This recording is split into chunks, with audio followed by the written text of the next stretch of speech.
Assalamualaikum warahmatullahi wabarakatuh. Shalom, selamat sore buat teman-teman semua. Perkenalkan, nama saya Jidianto Loma, mahasiswa dari Universitas Indah Prasta PGRI, Prodi Arsitektur. Dan kali ini saya akan sedikit menjelaskan tentang salah satu material bangunan, yaitu bambu, dan semoga video ini dapat membantu teman-teman juga. Oke.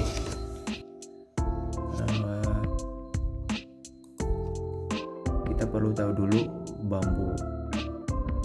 Bambu itu adalah sekelompok tumbuhan hijau yang memiliki batang bulat, berongga, berkayu, dan beruas-ruas. Bambu juga dapat tumbuh dengan cepat dan mencapai tinggi hingga 30 meter, yang memiliki banyak manfaat seperti salah satunya dapat dijadikan sebagai bahan bangunan, peralatan rumah tangga, alat musik, makanan, dan konservasi lingkungan. Oke, yang selanjutnya kita akan membahas tentang bambu sebagai bahan material bangunan. Oke, kita tahu bambu itu memiliki fungsi yang sangat banyak. Bambu adalah salah satu bahan bangunan yang berkelanjutan, kuat, ringan, dan fleksibel. Bambu juga dapat digunakan untuk berbagai macam konstruksi seperti tiang, dinding, lantai, atap, furniture, dan pagar. Bambu juga dapat memiliki nilai estetika dan budaya yang tinggi, terutama di Asia. Namun bambu juga dapat memiliki beberapa kekurangan seperti ketahanan yang rendah terhadap hujan, serangga, badai, dan api. Oleh karena itu, bambu membutuhkan perlindungan dan perawatan khusus agar awet dan tahan lama. Bambu juga terbatas dalam iklim hangat dan lembab serta memerlukan tenaga kerja yang terampil dalam mengolahnya. Jadi butuh ekstra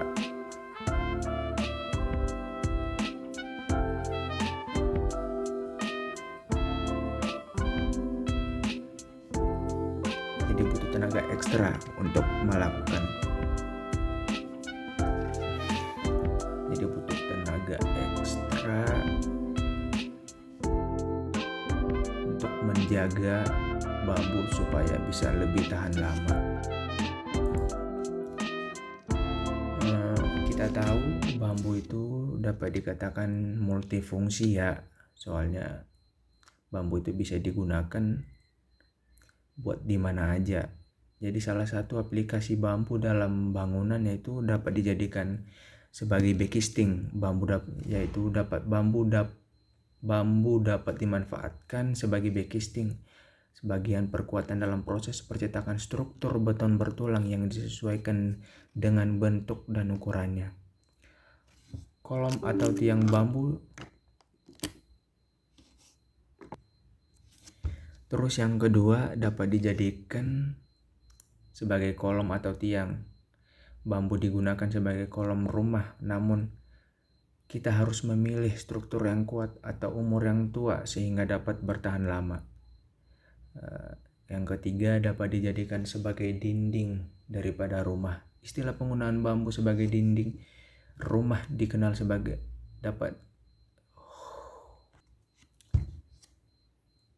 Jadi istilah penggunaan bambu sebagai dinding rumah sangat amat disukai banyak orang, di mana bentuknya menyerupai anyaman kulit yang sudah diiris dan dihaluskan sebelumnya. Seterusnya dapat dijadikan sebagai lantai daripada rumah.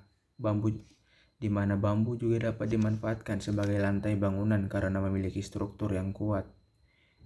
Terus selanjutnya dapat dijadikan sebagai rangka atap. Bambu juga dapat digunakan sebagai kuda-kuda, reng, usuk, dan bagian-bagian penyusun rangka atap lainnya. Untuk selanjutnya, bambu dapat juga digunakan sebagai furniture.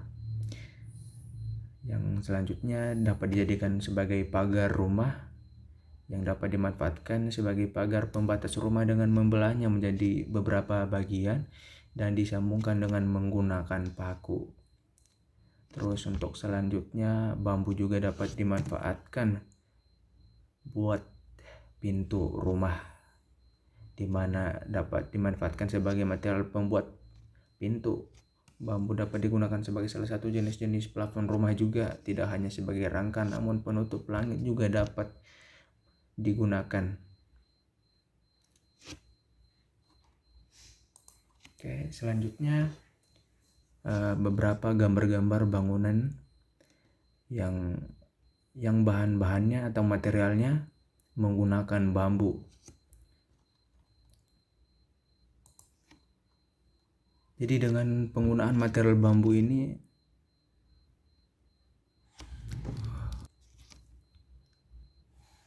material bambu ini adalah salah satu material alam yang memiliki banyak kelebihan dan keunikan, di mana material bambu ini dapat memberikan kesan klasik dan natural pada bangunan atau dekorasi interior rumah. Material bambu juga dapat dan amat sangat dikombinasikan dengan material lain seperti kayu, besi, kaca, dan batu yang dapat menciptakan tampilan yang lebih menarik dan variatif, yang dapat menyesuaikan juga dengan konsep-konsep desain seperti etnik, modern, dan minimalis. Dan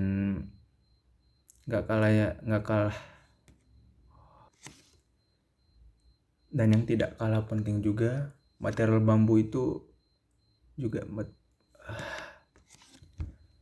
material bambu juga dapat memberikan nuansa asri, nyaman, dan tenang pada hunian karena warna dan teksturnya yang alami. Oke, namun meskipun demikian, bambu juga memiliki beberapa kelebihan dan kekurangan. Diantaranya kelebihan daripada bambu, harga yang murah dan ekonomis, bobot ringan dan mudah dipasang. Yang ketiga, bersifat elastis dan mampu menahan beban, ramah lingkungan, dan dapat menjaga kualitas air tanah. Yang terakhir, memberikan kesan natural dan eksotis. Dan ada juga kekurangan daripada material bambu ini. Satu, rentan mengalami pembusukan. Yang kedua, perlu biaya ekstra untuk membuatnya tahan lama. Yang ketiga, tidak tahan air dan api. Dan yang keempat, tidak mudah dipadukan dengan material lain. Dan yang paling terakhir, terbatas pada iklim tropis dan subtropis.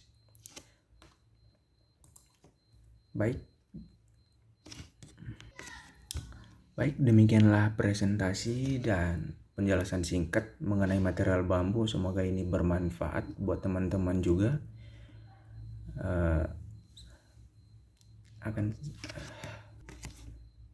Saya akhiri video ini dan saya ucapkan terima kasih.